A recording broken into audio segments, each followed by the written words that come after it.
नमस्कार, आप देख रहे हैं जय जवान जय किसान न्यूज 24। आइए नजर डालते हैं आज की खास खबर पर। जिला मैनपुरी के ब्लॉक बेवर के ग्राम पंचायत प्रागपुर की जनता ने ममता देवी को दिया जनादेश, भारी मतों से हुई विजयी। प्रधान ने लिया संकल्प, नहीं रहेगा कोई भी कच्चा मकान पूरी ग्राम पंचायत में। प्रधान ने बताया कि पंचायत को बनाएंगे आदर्श ग्राम पंचायत। ग्राम प्रधान ने ग्राम पंचायत में लगवाई वैक्सीन और वहां की जनता ने भी लगवाई वैक्सीन। प्रधान ने बताया कैसे करेंगे ग्राम पंचायत का विकास, नहीं होने देंगे ग्राम पंचायत में कोई भ्रष्टाचार, मिड डे मील में भी नहीं होगा कोई भ्रष्टाचार। कोरोना काल में करेंगे जनता की निगरानी। ग्राम प्रधान ने बताया जनता तय करेगी 2022 में किसकी सरकार होगी उत्तर प्रदेश में। हर गरीब को आवास, हर गरीब को पेंशन, हर पात्र व्यक्ति को दिलवाएंगे सरकारी योजनाओं का लाभ। ग्राम प्रधान ने ग्रामवासियों, देशवासियों को दी 2022 नव वर्ष की बधाई। देखिए ग्राम प्रधान ममता देवी के प्रतिनिधि सोनी यादव के साथ संपादक गौरव यादव और मोहित की ये खास मुलाकात।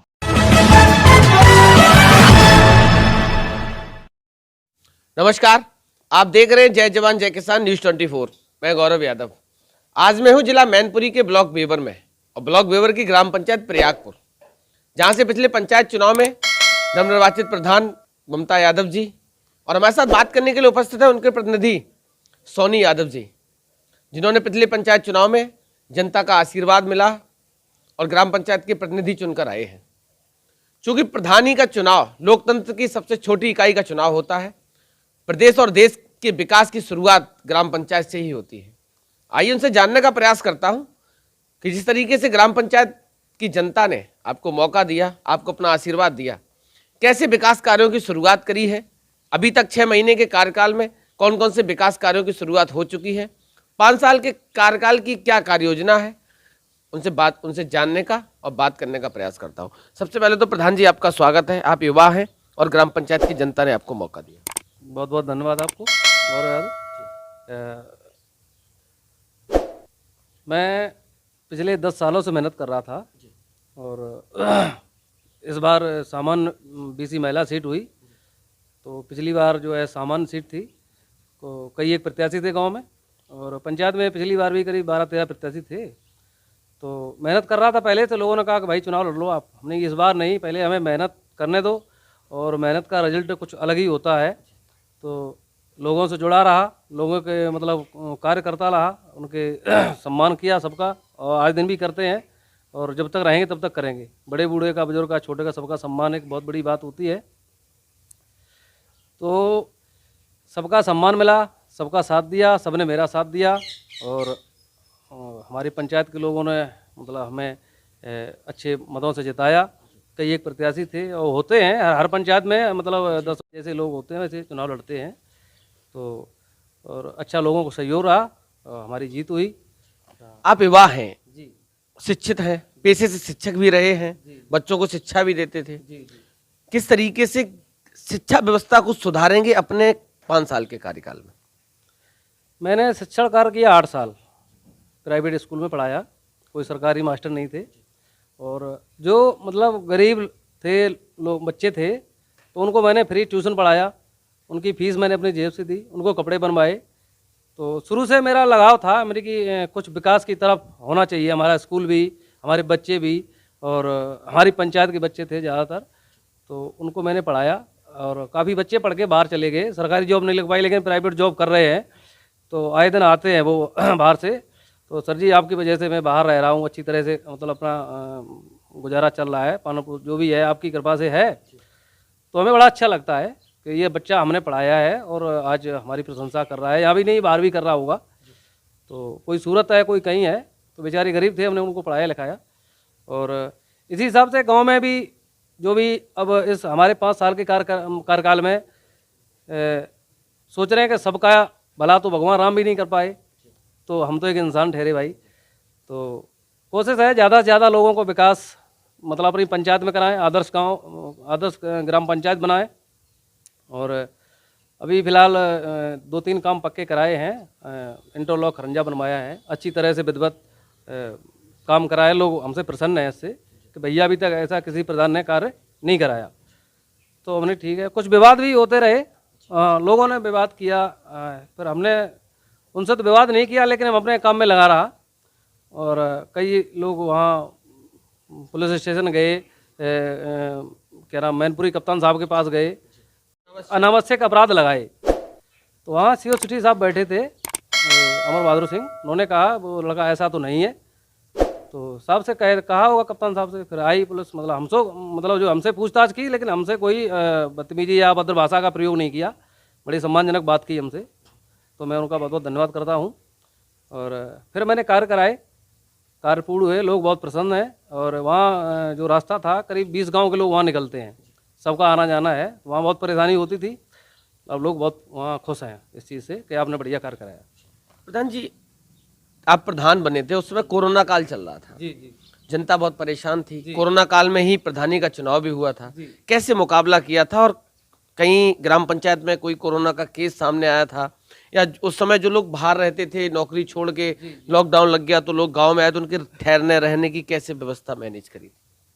उस टाइम प्रधान हमारे पाठक जी थे, नगला बाल के राकेश पाठक जी थे। तो जो लोग बाहर से आए थे तो उनको स्कूल में रहने की व्यवस्था कराई गई। तो 14-15 दिन लगभग स्कूल के बाहर रहे। तो मैं वहाँ गया, उनसे मिला, हमने किसी को कोई समस्या हो, अब ये पूरे देश में महामारी फैली है, आप लोग बाहर से आए हैं तो थोड़ा आप बाहर रहें, तो आपका परिवार, हमारा गांव, हमारी पंचायत सुरक्षित रहेगी। हालांकि आप बीमार होते तो यहाँ तक नहीं आ पाते, लेकिन प्रभु की कृपा ऐसी है, कोई बीमारी नहीं है, लेकिन फिर भी सुरक्षित रहना एक बचाव के लिए बहुत ज़रूरी है, बचाव बीमारी से। तो लोगों ने कहा, मतलब अपना उसका मेरी बात का पालन किया, स्कूल में रुके। और ये बीमारी तो खैर पूरे विश्व में फैल गई थी, तो उसके बहुत ज़्यादा ही लोग परेशान हुए हैं।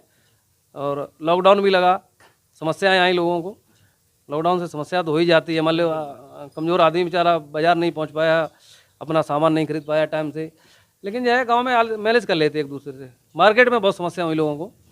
प्रधान जी, भ्रष्टाचार आपसे पहले भी प्रधान रहे लोग, आपने देखा ग्राम पंचायत में किस तरीके से गरीब तबके के लोगों के साथ, गरीबों के साथ, दलितों के साथ भ्रष्टाचार, धन उगाही का खेल, चाहे वो आवास के नाम पे पैसा लिया जाता हो, शौचालय के नाम पे लिया जाता, राशन कार्ड के नाम पे लिया जाता, यहाँ तक कि सरकार की बहुत महत्वपूर्ण योजना जो कि बरसों से चली आ रही पेंशन, उसके नाम पे भी प्रधान पैसे लेते थे। आप युवा हैं, शिक्षित हैं, किस तरीके से भ्रष्टाचार मुक्त शासन देंगे? हमने अभी तक पेंशन के कार्य कराए हैं, और आप चाहें तो किसी से पता कर लें, गांव में कोई सिंगल आदमी नहीं कह सकता कि प्रधान जी ने हमसे पैसे लिए हैं। आवास भी दिए हैं, 4 आवास दिए हैं।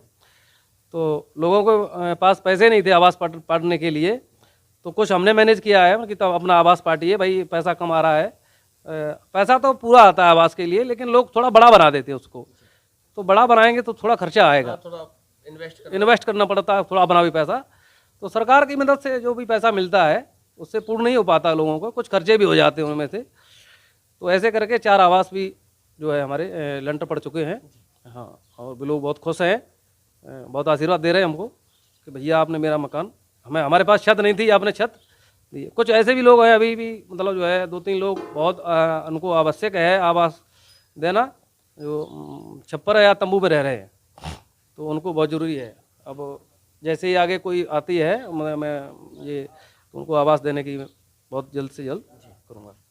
प्रधान जी, पंचायत का चुनाव हुआ, आप प्रधान बने, जिस तरीके से आपको भली भांति पता है कि ग्रामीण इलाकों में रहने वाली जनता के क्या क्या मुद्दे होते, क्या क्या उनकी समस्याएं होती हैं।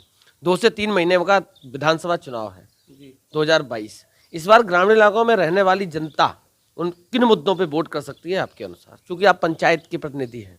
पंचायत का मैं प्रतिनिधि हूँ।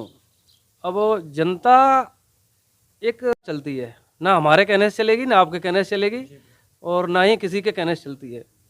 जनता देखती है कि रुझान क्या है। आजकल ज़्यादातर शिक्षित लोग हैं।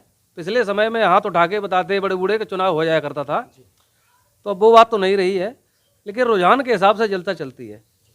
अब रिजल्ट किसी के पक्ष में कुछ भी आ सकता है, जैसा जनता जिसको सपोर्ट करेगी उसके पक्ष में जाता है।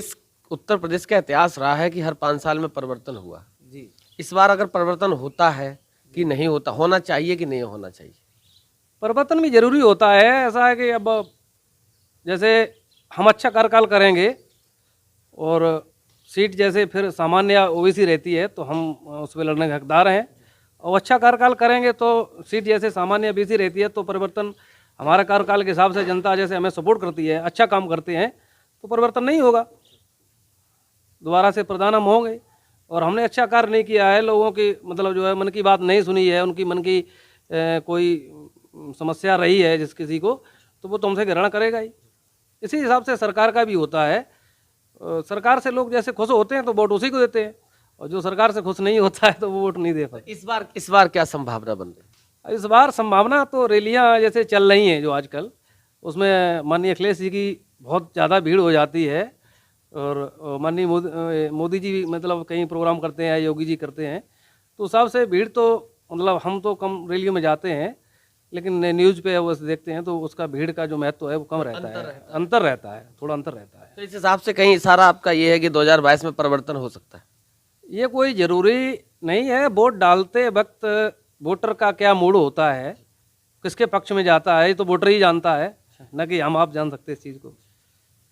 ग्राम पंचायत की जनता ने आपको प्रधान बनाया, जी, कैसे उनका धन्यवाद करेंगे, क्या कहना चाहते हैं? ग्राम पंचायत के लोग हैं और मैं सबका तहे दिल से धन्यवाद करता हूँ, जो बड़े बूढ़े बुजुर्ग उनका बड़े सम्मान करता हूँ मैं।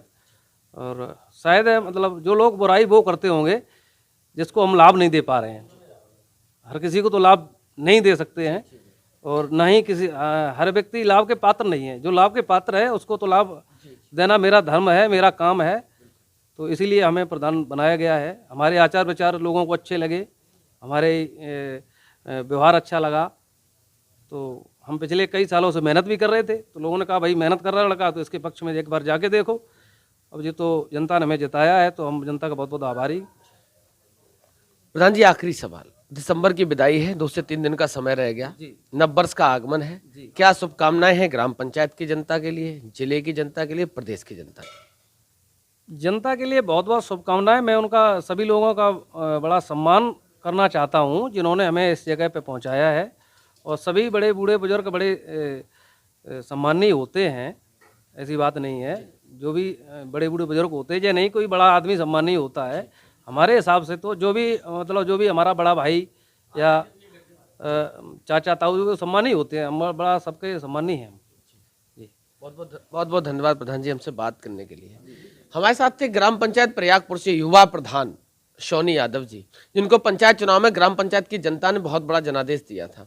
हमें ऐसी आशा है, उम्मीद है कि अपने आने वाले 5 साल के कार्यकाल में उस सरकार की ऐसी तमाम योजनाएं हैं जिनको लाकर ग्राम पंचायत के विकास को नई ऊंचाइयों तक ले जाने का काम करेंगे, जिससे कि जब 5 साल बाद दोबारा चुनाव हो तो जनता फिर से एक बार मौका दे। न्यूज़ 24 की तरफ से प्रधान जी को, ग्राम पंचायत की जनता को, जिले की जनता को, प्रदेश की जनता को आने वाले नव वर्ष 2022 की बहुत बहुत बधाई, बहुत बहुत शुभकामनाएं। धन्यवाद। पल पल की खबरों को देखने के लिए चैनल को लाइक, सब्सक्राइब और शेयर जरूर करें।